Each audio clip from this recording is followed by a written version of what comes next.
Hello बच्चों, चलिए प्रश्न को देखते हैं। प्रश्न है CH3 whole twice CH CH2 Br का IUPAC नाम है।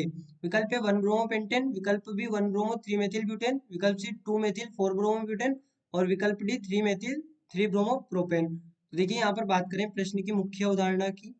मुख्य अवधारणा, तो देखिए यहाँ पर जब हम नाम लिखते हैं तो सबसे पहले तो हम किसका नाम लिखते हैं? IUPAC नाम में सब्स्टिट्यूएंट का, जिसे हम कहते हैं प्रतिस्थापी। प्रतिस्थापी। उसके बाद में हम किसका नाम लिखते हैं? उसके बाद में हम लिखते हैं यदि यौगिक चक्रीय है तो हम लिखते हैं साइक्लो। उसके बाद में हम लिखते हैं यहाँ पर number of carbon chain, number of carbon chain जितने की भी है। उसके बाद में हम यदि डबल बॉन्ड सिंगल बॉन्ड है तो एन, डबल बॉन्ड है तो इन और ट्रिपल बॉन्ड है तो आइन का प्रयोग करते हैं। इसके बाद में हम यहाँ पर लिखते हैं क्रियात्मक समूह यानी कि फंक्शनल ग्रुप। क्रियात्मक समूह का नाम, क्रियात्मक समूह।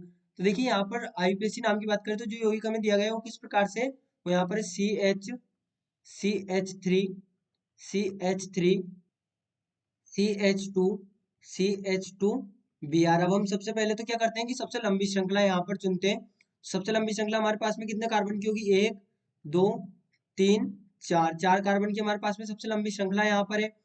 लेकिन अब देखिए हम नंबरिंग किस प्रकार से करेंगे, तो सबसे कम नंबर हम सब्स्टिट्यूएंट को देते हैं। तो सब्स्टिट्यूएंट हमारे पास में क्या क्या है? एक तो CH3 है, एक हमारे पास में ब्रोमीन है। अब यदि हम मेथिल को कम नंबर दें तो मेथिल को कम नंबर कितना मिलेगा? कम से कम कितना मिल सकता है? 2। और यदि और यहाँ पर ब्रोमीन को कितना मिलेगा? 4। तो जो सब्स्टिट्यूएंट है उनको कितना कितना नंबर मिला है? 2 और 4। उसके बाद यदि हम यहाँ पर इस प्रकार से नंबरिंग करें 1 2 3, तो अब कितना नंबर मिल रहा है? 1 कोमा 3। तो अब हमने क्या कहा कि हमें सबसे यहाँ पर जो प्रतिस्थापी उन्हें कम से कम नंबर देना है। तो यहाँ पर 1 और 3 कम नंबर है 2 और 4 की तुलना में।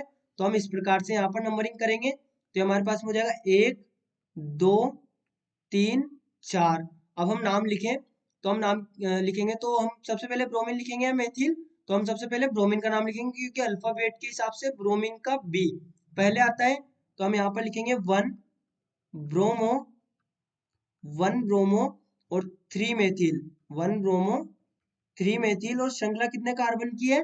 श्रृंखला है 4 कार्बन की, तो हम लिखेंगे ब्यूटेन, 1 ब्रोमो 3 मेथिल ब्यूटेन। तो ये हमारे पास में विकल्प बी यहाँ पर बिल्कुल सही उत्तर होगा। तो बच्चों आशा करते हैं आपको प्रश्न समझ आया होगा। धन्यवाद।